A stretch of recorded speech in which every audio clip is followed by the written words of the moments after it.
آج ہمارے ساتھ مہمان بہت خاص موجود ہیں، کراچی کی بہت بڑی شخصیت جناب حضرت علامہ مولانا استاذ العلماء مفتی خلیل الرحمان چشتی صاحب۔ السلام علیکم ورحمۃ اللہ۔ وعلیکم السلام ورحمۃ اللہ وبرکاتہ۔ علامہ صاحب کیسے مزاج ہیں آپ کے؟ اللہ کا شکر ہے، آپ سنائیں آپ کے مزاج کیسے؟ الحمدللہ۔ علامہ صاحب آج یکم محرم الحرام 1444 ہجری ہے، یوم شہادت فاروق اعظم رضی اللہ تعالیٰ عنہ کا، اس حوالے سے ہم آپ کے پاس حاضر ہوئے ہیں ذکر فاروق اعظم سننے کے لیے۔ تو ہمیں یہ بتائیں کہ آپ کا نام نامی اسم گرامی کے معنی کیا ہیں اور آپ کا تعلق کس قبیلے سے تھا؟ اعوذ باللہ من الشیطان الرجیم، بسم اللہ الرحمن الرحیم۔ سب سے پہلے تو میں آپ کی مذہبی ایکٹیویٹی کرنے پر آپ کو خراج تحسین پیش کرتا ہوں۔ اللہ تعالیٰ آپ کو مزید ہمتیں، قوتیں، طاقتیں عطا کرے تاکہ دین کا کام آگے پھیلتا رہے۔ پھر عوام الناس کے حوالے سے جو آپ نے پروگرامات شروع کیے کہ عوام کو علمی معاملات عطا کیے جائیں تاکہ وہ بھی جان سکیں کہ خلفاء کا مقام کیا ہے، حضرت امام علیہ مقام، امام حسین کا مقام کیا ہے۔ بہت بہت شکریہ، بڑی مہربانی آپ میرے پاس تشریف لائیں۔ سب سے پہلی بات جو آپ نے کی سیدنا عمر فاروق رضی اللہ تعالیٰ عنہ کی، جانشینی رسول ہیں آپ نبی پاک صلی اللہ علیہ وسلم کے۔ اور دوسری بات ہے کہ عمر بن خطاب کی کنیت جو ہے وہ ابو حفص ہے، اور آپ کا لقب فاروق اعظم ہے۔ عمر بن خطاب آپ کا نام ہے، آپ کی والدہ کا نام انتمہ ہے، اور اسی طرح آپ اشراف قریش کے بہت ہی ممتاز قبیلے سے تعلق رکھتے ہیں۔ آپ کا تعلق قبیلہ قریش سے ہے، بلکہ اس کی 8ویں یا 9ویں پشت میں جا کر نبی کریم صلی اللہ علیہ وسلم کے سلسلہ نسب سے جا کر یہ مل جاتا ہے۔ حضور نبی پاک صلی اللہ علیہ وسلم کے سلسلہ نسب میں 8ویں یا 9ویں پشت میں کعب کے 2 بیٹے ہیں، ایک مرہ اور ایک عدی۔ تو وہ مرہ کے اولاد سے نبی کریم صلی اللہ علیہ وسلم کی ذات گرامی ہے، اور عدی کے اولاد سے عمر فاروق رضی اللہ تعالیٰ عنہ ہے۔ اور دوسری بات ہے کہ عمر کے معنی کیا ہیں؟ عمر لفظ ہی ایسا ہے جو ظاہر ہے۔ عمر میں نے عمر زندگی، عمر کا معنی زندگی، اور جب عمر کے نام کے ساتھ لگتا ہے تو اس کا معنی ہو جائے طویل زندگی والا، اور فاروق کا معنی فرق کرنے والا۔ تو یہ مطلب کہ ایسی زندگی، لمبی زندگی جو فرق کرنے والی ہے، حق اور باطل کا امتیاز کرنے کے بعد حق کی تعلیم دینے والی ہے۔ اور دوسری ایک وجہ بھی ہے اس کی کہ آپ کو جو فاروق کا لقب ملا، یہ نبی کریم صلی اللہ علیہ وآلہ وسلم نے خود آپ کو عطا فرمایا۔ جب منافق کے ساتھ بشر نامی، جب ایک یہودی کے ساتھ بشر نامی منافق اختلاف ہو گیا، اس اختلاف کو لے کر پہلے تو ان کے آپس میں بحث ہوئی۔ بحث میں یہودی سے کہا گیا کیا تمہیں کعب بن اشرف کے پاس لے جاتے؟ اس نے کہا نہیں، ہم مسلمانوں کے پاس آتے ہیں، نبی کریم صلی اللہ علیہ وسلم کی بارگاہ میں لے چلو۔ اور جانے کے بعد سرکار دو عالم صلی اللہ علیہ وسلم کی بارگاہ میں عرض کیا، یا رسول اللہ یہ ہمارا اختلاف ہے۔ آپ نے فیصلہ صادر فرما دیا کہ یہ سارا معاملہ یہودی کے حق میں جاتا ہے، یہ چیز اسی کی ہوئی مالک اس کا۔ وہاں سے نکلنے کے بعد بشر نامی جو منافق تھا، دیکھیں منافق کسے کہتے ہیں؟ آج لوگ کسی کو منافق کہتے ہیں، لوگ چھٹ جاتے ہیں، نہیں، کوئی حرکتیں ہوتی ہیں، کوئی معاملات ہوتے ہیں، اس وجہ سے بندہ کسی کو منافق کہتا ہے۔ منافق وہ شخص عام طور پر جو تعریف ہے، جو منہ پہ کچھ کہے پیٹھ پیچھے کچھ اور کہے۔ اور اسلام میں منافق ہم اس سے کہتے ہیں جو نبی کریم صلی اللہ علیہ وآلہ وسلم کی عظمت جو قائل نہ ہو۔ اس نے بھی یہ کیا، کہا نہیں ہم ابو بکر کے پاس چلتے ہیں، ابو بکر کے پاس چلے گئے۔ آپ نے فیصلہ وہی کیا جو نبی پاک نے فیصلہ کیا تھا۔ وہاں سے نکلنے کے بعد بشر نے کہا نہیں، میں عمر فاروق کے بار جاؤں گا۔ عمر فاروق سخت مزاج ہے، آپ کا نام بھی ایسا ہے کہ شیطان بھی آپ سے بھاگتا ہے، کافر بھی بھاگتے ہیں۔ تو کہنے لگا کہ ہم چلیں گے وہاں پر جا کے فیصلہ کریں گے۔ یہودی نے کہا فیصلہ ہو چکا، بڑا نہیں، وہاں چلتے ہیں۔ وہاں گئے، جا کے مقدمہ پیش کیا، اور مقدمہ پیش کرتے ہوئے یہودی نے کہا حضرت اس سے قبل ہم نبی کی بارگاہ میں بھی گئے ہیں، اور حضرت صدیق اکبر کی بارگاہ میں گئے، فیصلہ میرے حق میں کر دیا۔ اچھا میں ابھی آتا ہوں۔ گھر گئے، ننگی تلوار لے کر آئے، اور فرمایا جو شخص نبی صلی اللہ علیہ وسلم کا فیصلہ نہ مانے، وہ ابوبکر صدیق کا فیصلہ نہ مانے، اس کا فیصلہ عمر کی تلوار کر دی۔ آپ نے مار دیا، قتل کر دیا۔ یہ مقدمہ حضور کی بارگاہ میں پیش ہوا۔ سرکار نے فرمایا اس کا خون رائے گیا۔ عمر فاروق نے جو کیا صحیح کیا، ایمان کی علامت یہی ہے، اس کے ساتھ ایسا کرنا چاہیے تھا۔ فرمایا عمر تم انت الفاروق، تمہارے سے فاروق ہو، یہ فاروق کا لقب آپ کو جو ملا۔ ماشاء اللہ، کیا بات ہے علامہ صاحب۔ دوسرا یہ کہ آپ نے اسلام کب قبول کیا، اور آپ کے اسلام قبول کرنے کے بعد کیا اسلام کو عزت ملی اور کیا تبدیلیاں اسلام میں رونما ہوئے؟ نبوت کے 6 سال، جب آپ کی عمر تقریباً 27 سال تھی، 6 سال ہو چکے تھے نبی کریم صلی اللہ علیہ وسلم کو اعلان نبوت کیے ہوئے، تبلیغ جاری و ساری ہے۔ باقی تمام کے تمام صحابہ کرام حضور کی بارگاہ میں مرید بن کر آئے ہیں۔ واحد ایک صحابی عمر فاروق رضی اللہ تعالیٰ عنہ جو مراد بن کر آئے۔ حضور نبی پاک صلی اللہ علیہ وسلم نے کئی مرتبہ یہ دعا مانگی تھی، کیونکہ عرب میں جو مشہور ترین بہادر افراد تھے، ایک عمر فاروق رضی اللہ تعالیٰ عنہ اور ایک ابو جہل، یہ دو بہت مشہور تھے۔ سرکار دو عالم صلی اللہ علیہ وسلم دعا کی، یا اللہ عمر کے ذریعے اسلام کو طاقت عطا فرما، یا ابو جہل کے ذریعے طاقت عطا فرما جس سے تو پسند کرتا ہے۔ 2-3 مرتبہ یہ دعا کی۔ اصل میں یہ کفار کی میٹنگیں جو ہو رہی ہیں، یہ سب اسی دعا کا ثمرہ ہے، کچھ ہونے والا ہے، اور اللہ تعالیٰ نے ایک سبب بنایا، اور سبب بننے کے بعد بندہ وہاں تک پہنچتا ہے جہاں اسے پہنچنا ہے، ٹھیک ہے نا۔ تو اس طرح یہ حال یہی ہوا۔ پھر کئی مرتبہ آپ نے زیادہ آپ کا ذہنی رجحان بھی عمر فاروق کی طرف تھا۔ کئی دعاؤں میں الفاظ سے فرسر بھی آتا ہے، اللہ معید دین اب عمرہ، یہ عمر کے ذریعے اسلام کی مدد عطا فرما۔ پھر نبی پاک کی بارگاہ میں پہنچے، اسلام قبول کیا۔ اس وقت آپ کی عمر 27 سال تھی، اور آپ نے 27 سال کی عمر میں اسلام قبول کیا۔ مسلمانوں کی تعداد 39 تھی، آپ کے اسلام قبول کرتے ہی مسلمانوں کی تعداد 40 ہو گئی، اور مسلمانوں اتنا بلند نعرہ لگا، فلک شگاف نعرہ تکبیر، اللہ کو صدا بلند شروع ہوگی۔ اب صرف نبی پاک بھی خوش ہیں، تو زمین پر صرف نبی پاک صلی اللہ علیہ وسلم خوش نہیں ہیں، صرف صحابہ کرام بھی خوش نہیں ہیں، بلکہ ملائے اعلیٰ کے مکین بھی خوشیاں منا رہے ہیں۔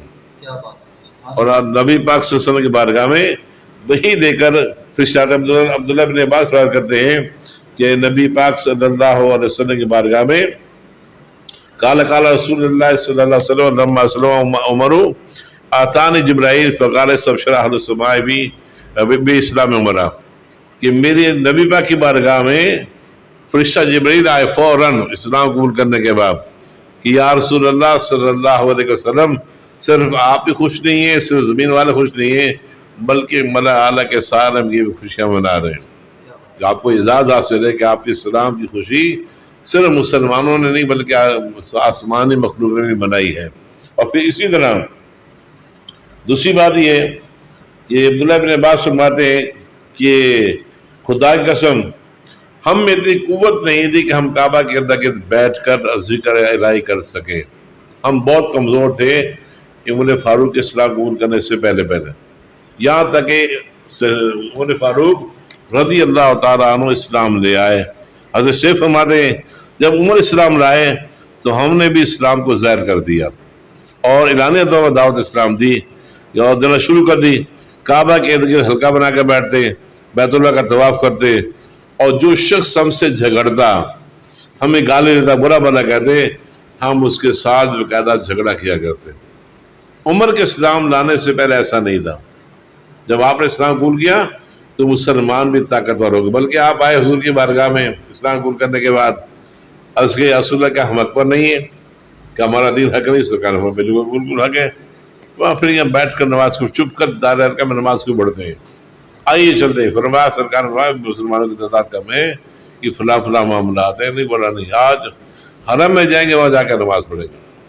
آپ کے ساتھ گئے اور وہاں جا کر باقاعدہ نماز پڑھی، کسی کافر کو ہمت جرت نہیں ہوئی کہ مسلمانوں کو روک سکے۔ پھر اسی طرح حضرت عبداللہ بن مسعود کہتے ہیں کہ عمر کا اسلام قبول کرنا ہمارے لیے فتح کی علامت ہے، آپ کا ہمارے ساتھ ہجرت کرنا یہ اللہ کی مدد ہے، اور آپ کی امارت ہماری رحمت اور کرم کی بات ہے کہ عمر فاروق رضی اللہ عنہ اسلام لے آئے۔ بہت ہی خوبصورت۔ علامہ صاحب یہ بتائیں کہ آپ جب امیر المومنین بنے کس ہجری میں بنے، اور آپ کا حکومت کو دورانیہ کتنا تھا؟ یہ بات کہ عمر فاروق رضی اللہ تعالیٰ عنہ کے بارے میں، خلافت کے بارے میں یہ ہے کہ آپ 22 جمادی الثانی سن 13 ہجری مسجد خلافت اور متمکن ہوتے ہیں ابوبکر صدیق کے وصال کے بعد، اور مسلسل 10 سال 5 ماہ 21 دن آپ نے نظام حکومت سنبھالے، اور دور حکومت میں آپ کی بے شمار فتوحات ہم انہیں گن نہیں سکتے، بیان نہیں کر سکتے، اتنی فتح ہوئے۔ میں ابھی دیکھ رہا تھا کتاب میں پڑھنے کی کوشش کی، اتنے ممالک کا نام ہے، اتنے ممالک کا نام ہے، الگ الگ ممالک کی فہرست ہے، بندہ بتا ہی نہیں سکتا کتنے ممالک تک فتح حاصل کی، اور ایسی فتوحات حاصل کی ہیں کہ آپ جب وہاں عرب سے شروع ہوئے تو ہمارا افغانستان کے ملک تک اسلام عمر فاروق کے دور میں پہنچ چکا تھا۔ یہ تمام ایران وغیرہ سارے ممالک فتح کرتے ہوئے آپ یہاں تک آئے، یہاں تک آپ میں روحانی قوت بھی تھی۔ جب ایران میں فوج بھیجی اور نہاون کے مقام پر جنگ ہو رہی ہے اور حضرت سارے ابھی جنگ کر رہے ہیں، جمعے کا روز ہے، تو آپ جمعے کے روز جنگ کر رہے ہیں اور مسجد نبوی شریف میں خطبہ ہو رہا ہے، ہم خطبہ دے رہے ہیں، تو یہاں پر کچھ منصوبہ بندی میں جو جنگی منصوبہ بندی ہوتی ہے اس پہ کچھ کام ہی رہے گی مسلمانوں کی طرف سے، تو اپنے پیٹھ کو نہیں سنبھالا تھا۔ ان کی سازش یہ تھی کہ پیٹھ سے آ کر ہم حملہ کر لیں گے باڑ کی طرف سے، تو آپ نے دوران خطبہ آپ کی نگاہ 1 مہینے کا سفر بنتا ہے، آپ کی نگاہ نے وہاں سے یہاں نہاون میں دیکھ لیا، اور فرمایا یا ساریۃ الجبل، یا ساریۃ الجبل، جو اے ساریہ پہاڑ کی طرف ہو جاؤ، پہاڑ کی طرف ہو جاؤ۔